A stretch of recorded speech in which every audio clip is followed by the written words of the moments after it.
Well, good afternoon and welcome to the Idahoan Show. Let me apologize up front if there's any wind noise on the camera. I've got something kind of exciting to show you here today, and I've actually had this done for a couple of weeks. I've been waiting for a really nice day weather-wise to show you this, but we've had some storm systems moving through and the weather just hasn't been very conducive to filming outdoors. Today, it's a little breezy and it's overcast, but it's not horrifically cold, and it's less windy than it has been, so I figured I would go ahead and go for it, because this might be the nicest weather that we have until spring. Who knows? Anyway, this is my experimental prototype Bullpup Muzzleloader.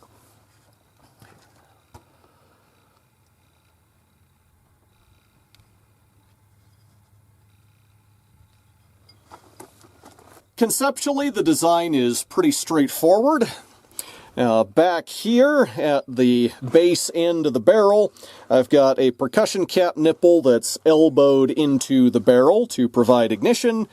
And then I've got this striker, which when released by the fire control group will spring backwards and hit the percussion cap and fire the rifle.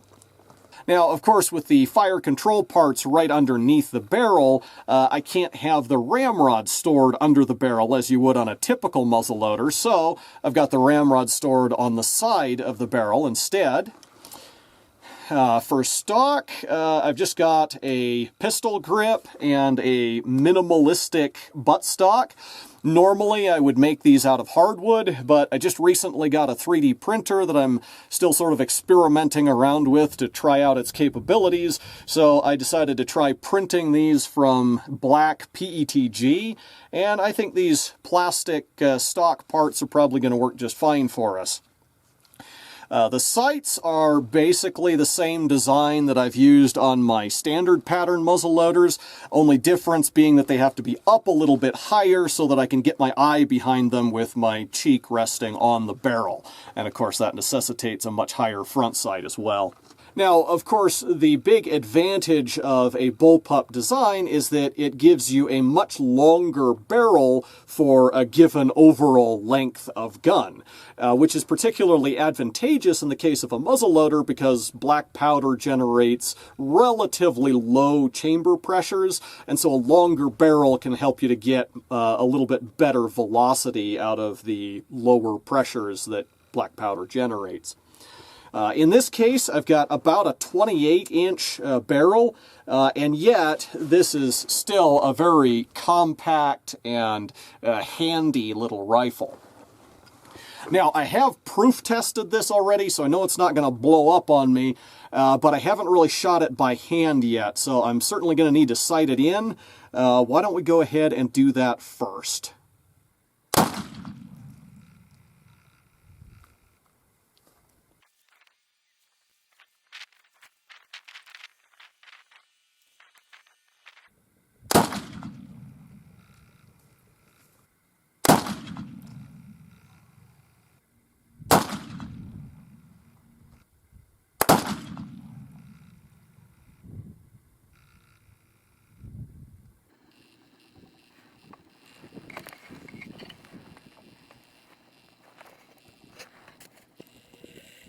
Okay, so the sun is setting at just the right angle that is creating glare inside the peep sight. So I have to kind of shade the rear sight with my hand in order to be able to see through it.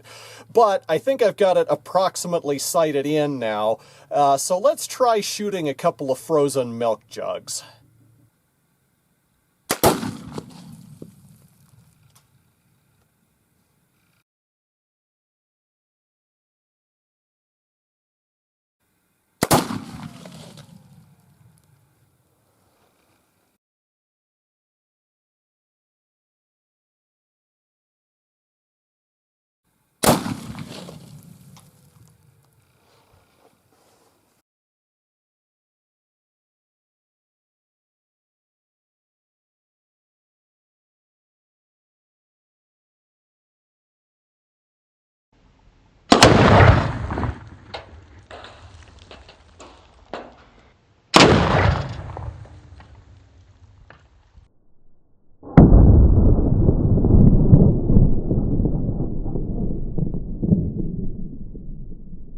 As far as shooting is concerned, I really like how this thing handles.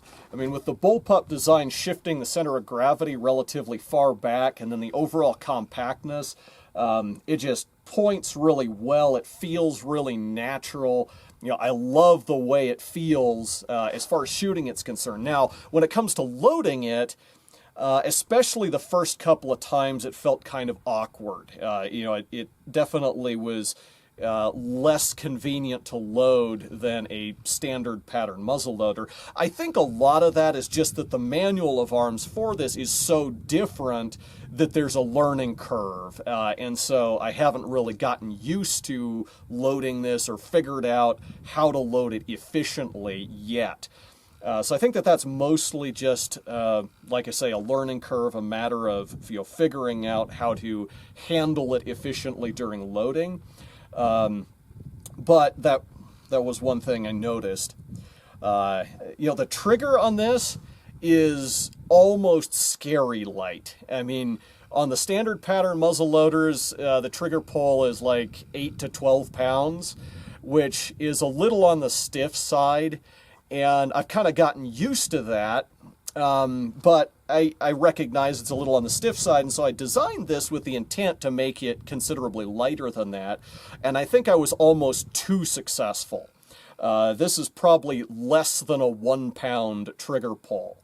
However, it is a very nice, light, crisp trigger pull, and it definitely breaks like a glass rod, as they say. So I guess this one has the target model trigger in it. If I was going to use this for hunting, I might want a little bit stiffer trigger for safety's sake, but here on the target range, this is probably fine. Yeah, so overall, I really like how this gun turned out. I'm not sure if I'll ever get around to building a second generation prototype. I think if I do build a second one, the one thing I would definitely want to address would be modifying the fire control group so that the trigger pull is just a little bit stiffer.